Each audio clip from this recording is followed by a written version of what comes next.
nongeye gusuza cyane ukomeza gukurikira Pamakio TV. Bidutera inkunga cyane iyo uhisemo kureba ino video maze ukabana natwe kugeza irangiye. Nawe niba uri mushyashya uhawe ikaze rwose.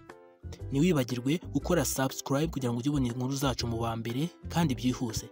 Icyo mwizeza ni uko kuri Pamakio TV bando zawe za internet ziba zidapfuye ubusa rwose. Reka dutangire. This is Pamakio TV.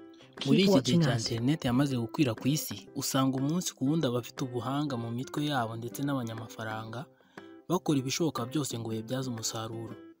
Umunsi ku wundi internet igenda ikura gashya, ariko byagera ku guhuza abantu bikaba ibindi. Kuri ubu bimeze nk'aho buri munsi hakorwa porogaramu nshya igamije guhuza abantu, haba mu buryo bw'amajwi, amashusho ndetse n'ubutumwa. Niyo mpamvu kuri iyi nshuro Pamakio TV twahisemo kubegeranyiriza byinshi wamenya ku rubuga rumaze kwigarurira imitima ya benshi. Nakwita ngo rugezweho ndetse cyane. Uru nta rundi ni TikTok.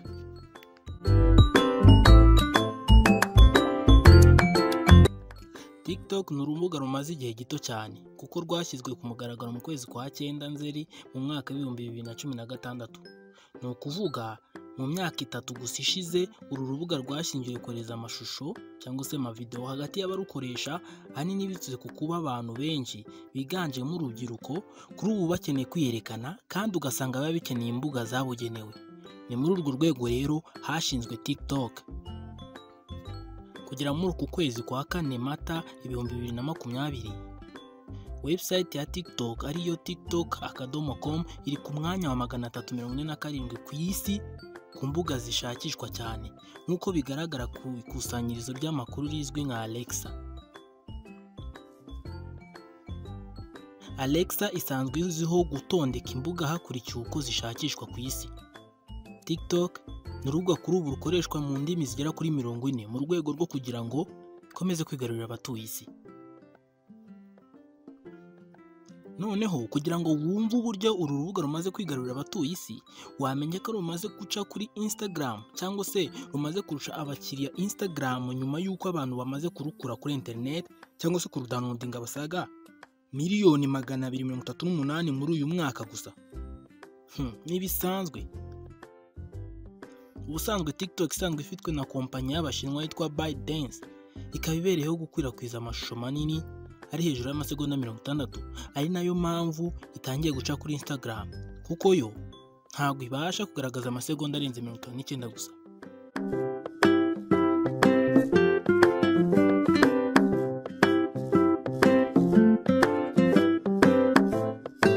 Ibirenze kandi ibi ni uko TikTok ifitemo ubushobozi bwo kunonosora amashusho ugiye gukwirakwiza utiriwe ukenera izindi porogaramu nk'uko bigenda ku zindi mbuga nkoranyambaga. Iki gituma urubyiruko rukiri mu myaka yo hasi ruyikunda cyane. Nyuma yo kuba TikTok ifite uwo mwihariko, inafite izindi gahunda zisanzwe zifite n'izindi nkoranyambaga zisanzwe cyangwa se twese tuzi, harimo nko gukunda ariyo like, kugira icyo uvuga ku byo abandi bakwirakwije ariyo comment, ndetse no gusangiza ibyo abandi wabonye. Birumvikana ni share. Bivuze ko kugira ngo ubone ibyo abandi bashizeho nuko uba wabanje kubakurikira cyangwa se kuba followinga.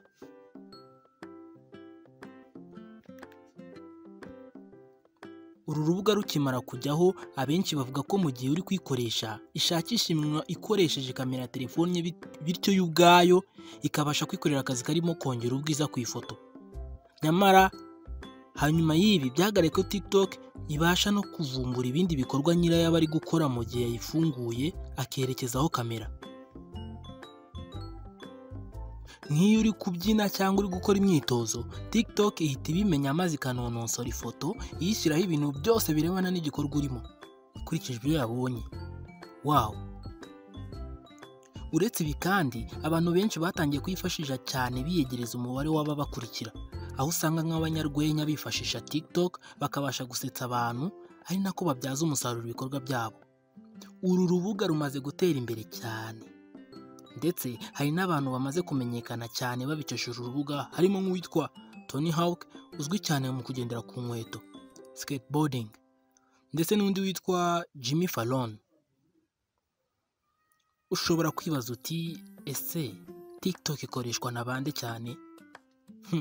nk'uko biherutse gutangazwa na visi perezida w'uru rubuga ariwe witwa Blake Chandler, yavuze ko uru rubuga mu kwezi kwa 9 2019 rwakoreshwaga n'abarenga miliyoni 500 ku isi nk'uko byatangajwe na Marketing Land.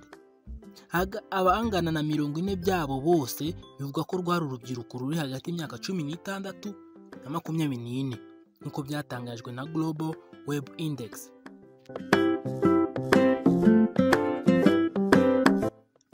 Nk'uko byatangajwe n'ikigo TechCrunch, cyavuze ko kuva mu kwezi kwa 9 2018 TikTok yarushije cyane imbuga zikomeye ku isi nka Facebook, Instagram, YouTube na Snapchat, ndetse igahita inazicaho. Kugeza ku ya 14 ukwezi kwa 11 2019 TikTok yari imaze gukurwa kuri internet, cyangwa reka dukoreshe kudownloadingwa n'abantu barenga miliyari 1 na miliyoni 500 nk'uko imibare yo kuri App Store na Google Play yabigaragazaga. Kuri ubu TikTok isaba umuntu wese ushaka kuyifungura kuba agomba kuba afite imyaka byibuze 13 kuzamura. Gusa ikibazo gikomeye nuko kimwe n'izindi mbuga zose bashyiraho imyaka ntarengwa, ariko ntibabishyiramo imbaraga, kubera ko hari uburyo bwinshi umuntu utarageza iyo myaka ashobora gukoresha agatunga urubuga rwe. Icyakora buri wese agirwa inama yo kuba yakoresha imbuga nkoranyambaga mu gihe cyose abifitiye ubushobozi, ariko bikaba byiza sitakugize imbata, kuko twese turabizi byangiza ubuzima bw'umuntu. Reka uyu munsi dusoreza ahangaha. Iyi ni Pamakeo TV, ndagushimiye cyane wowe urebye no video ukageza ku musozo. Nukuri uri umuntu w'umugabo. Noneho niba utarakora subscribe bikore nonaha hatutaza no kubyibagirwa. Komeza ugire ibihe byiza.